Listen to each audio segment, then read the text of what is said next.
Hi friends, welcome to Aarthi world. இன்றைக்கி நம்ம பண்ண போகிறது பிரியாணிக்கே டஃப் கொடுக்குற ஒரு ஒன் பாட் மீல் தான். திருநெல்வேலி ஸ்பெஷல் கூட்டாஞ்சோறு. இது அவ்வளோ சூப்பரான ரெசிபிங்க.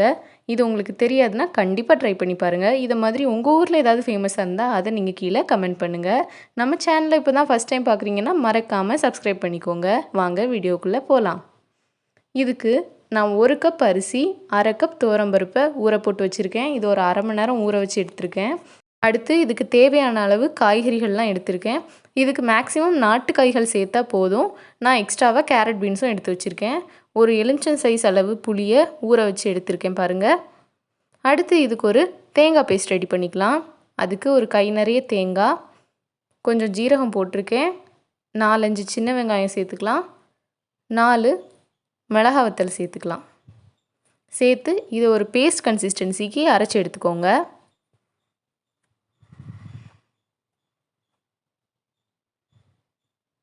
அரைச்சி வச்சு பாருங்கள். அடுத்து குக்கர் எடுத்துக்கலாம். குக்கரில் கொஞ்சம் எண்ணெய் சேர்த்துக்கிறேன். எண்ணெய் காஞ்சதும் கடுகும் உளுந்தம் பருப்பும் சேர்த்துக்கலாம். கடுகு வெடித்ததும் 1 ஸ்பூன் ஜீரகம் சேர்த்துக்கிறேன். அடுத்து 10 to 12 சின்ன வெங்காயம் சேர்த்துக்கலாம். சின்ன வெங்காயம் தான் இதுக்கு சேர்க்கணும்.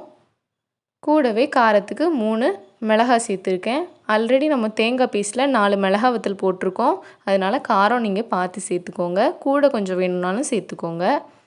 இதை நல்லா வதக்கி விட்டுட்டு நான் இப்போ எடுத்து வச்ச காயெல்லாம் ஆட் பண்ணிக்கிறேன். இது கூட நீங்கள் முருங்கைக்காய் மாங்காய் இருந்தால் போட்டுக்கோங்க. அது செம்ம ஃப்ளேவர் கொடுக்கும். இன்றைக்கி என்கிட்ட இல்லை, அதனால் போடல. இதை ஒரு தடவை கலந்து விட்டுக்கலாம். இது ரொம்ப கலந்து விடணும்னு அவசியம் இல்லை. ஒரு தடவை கலந்து விட்டுட்டு அடுத்து பொடியெல்லாம் ஆட் பண்ணிக்கலாம். இது கூட ஒரு 1/4 டீஸ்பூன் மஞ்சள் பொடி, 1/2 டீஸ்பூன் சாம்பார் பொடி, தேவையான அளவு உப்பு சேர்த்து இதை ஒரு தடவை நல்லா கிண்டி விட்டுக்கலாம்.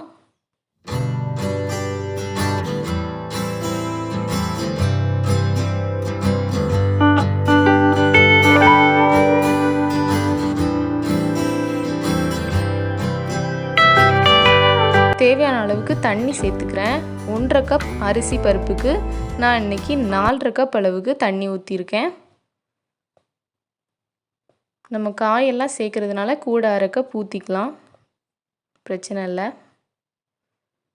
இது கூட இப்போ அரைச்சி வச்ச தேங்காய் பேஸ்ட்டையும் உள்ளே சேர்த்துக்கிறேன்.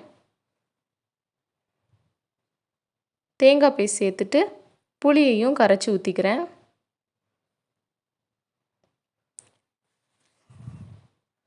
இதை ஒரு தடவை நல்லா கலந்து விட்டுக்கலாம். உப்பு நீங்கள் செக் பண்ணிக்கோங்க. உப்பு கூட இருக்கிற மாதிரி இருக்கணும். அப்போ தான் சாதம் வெந்து வரும்போது கரெக்டாக இருக்கும். இது நல்லா கொதிக்க ஆரம்பிச்சிருச்சு பாருங்கள். இப்போது எடுத்து வச்சுருந்த ஊற வச்சு எடுத்த அரிசியும் பருப்பையும் உள்ளே சேர்த்துக்கிறேன்.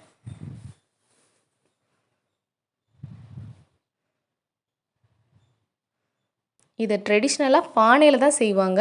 நான் இன்றைக்கி குக்கரில் உங்களுக்கு ஈஸி மெத்தடில் செஞ்சு காட்டியிருக்கேன். இது கூட ஒரு கை நிறைய முருங்கைக்கீரை சேர்த்துக்கிறேன். முருங்கைக்கீரை இல்லைன்னா விட்டுருங்க, பட் முருங்கைக்கீரை சேர்த்தா இது ரொம்ப சூப்பராக இருக்கும். கூட்டாஞ்சோறு முருங்கைக்கீரை போட்டு தான் பண்ணுவாங்க. இதை ஒரு தடவை கலந்து விட்டுக்கலாம். லைட்டாக கொதிக்க ஆரம்பிக்குது பாருங்கள். இப்போ இதை மூடி வச்சு மீடியம் ஃப்ளேமில் 4 விசில் விட்டு எடுத்துக்கலாம்.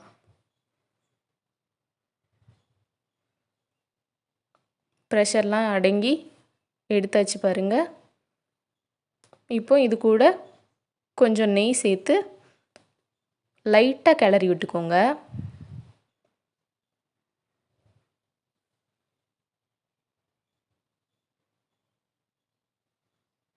குளிக்கிறதுக்கு ஆற்றுக்கெலாம் போகிறீங்கன்னு வைங்கங்க, இந்த கூட்டாஞ்சோறை செஞ்சு கொண்டு போங்க.